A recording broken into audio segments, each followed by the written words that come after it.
2024 में लोकसभा चुनाव होने वाला है और इसको लेकर अलग अलग गठबंधन भी बनकर तैयार हो चुके हैं। लेकिन लोगों को चुनाव में आगे बढ़ने की ऐसी होड़ लगी है कि जिन लोगों की आइडियोलॉजी तक मैच नहीं खाती, वो लोग भी चुनाव जीतने के लिए एक साथ एक मंच पर आकर बैठ गए हैं, जिसकी वजह से आपस में मनमुटाव होता है और पार्टियों के जो आला कमान है उनकी तरफ से यह कोशिश की जाती है कि बाहर में सब कुछ ठीक दिखे। अब ऐसा ही कुछ देखने को मिला है विपक्षी दलों के गठबंधन यानी कि इंडिया में। बाबा बागेश्वर यानी कि पंडित धीरेन्द्र शास्त्री को लेकर विपक्षी गठबंधन इंडिया में दरार देखने को मिल रही है। दरअसल आपको बता दें कि मध्य प्रदेश के पूर्व सीएम और कांग्रेस के दिग्गज नेता कमलनाथ द्वारा बाबा बागेश्वर का स्वागत करने पर राजद ने कांग्रेस पार्टी पर करारा हमला बोला है। राजद नेता शिवानंद तिवारी ने कमलनाथ और उनके बेटे नकुलनाथ द्वारा बाबा बागेश्वर धाम के आचार्य यानी कि धीरेन्द्र शास्त्री की मेजबानी की आलोचना की है। शिवानंद तिवारी ने नकुल को आड़े हाथों लेते हुए कहा कि लोकतंत्र किसी ग्रंथ पर नहीं बल्कि संविधान से चलता है। हम राजनीतिक लाभ के लिए और कितना नीचे तक गिरेंगे। बता दें कि राजद नेता शिवानंद तिवारी ने कहा कि हम लंबे समय से धीरेन्द्र शास्त्री का विरोध कर रहे हैं। उनके पास हिंदुत्व का बहुत ही बड़ा एजेंडा है। उन्होंने कहा कि पंडित धीरेन्द्र शास्त्री घोषित रूप से हिंदू राष्ट्र के प्रबल समर्थक हैं। धीरेन्द्र शास्त्री पटना भी आए थे। उन्होंने यहाँ कहा था कि इस देश को हिंदू राष्ट्र बना कर रहेंगे।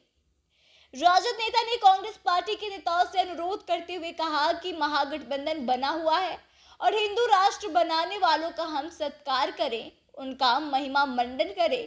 फिर इसके बाद हम यह कहें कि देश संविधान से चलेगा, तो यह अंत विरोध किसी को पच नहीं रहा है।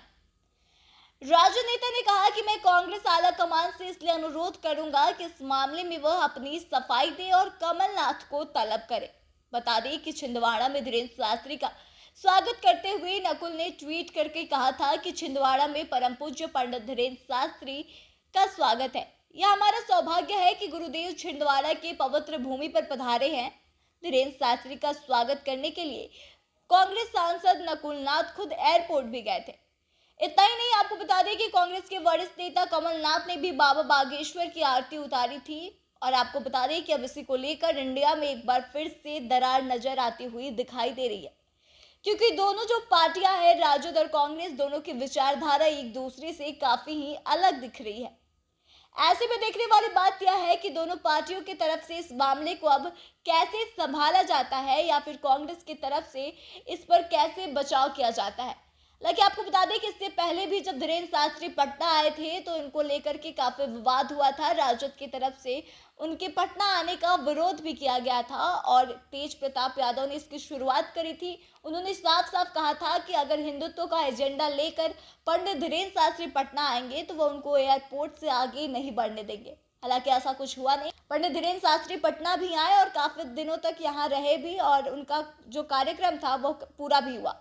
लेकिन अब इसी को लेकर फिर से एक बार विवाद छिड़ता हुआ नजर आ रहा है और जो विपक्ष की गठबंधन इंडिया है उसमें कहीं ना कहीं दरार होती हुई नजर आ रही है। तो फिलहाल इस खबर बस इतना ही। आगे की तमाम खबरों के लिए बने रहे हमारे साथ, देखते रहे द बिहार प्रोजेक्ट।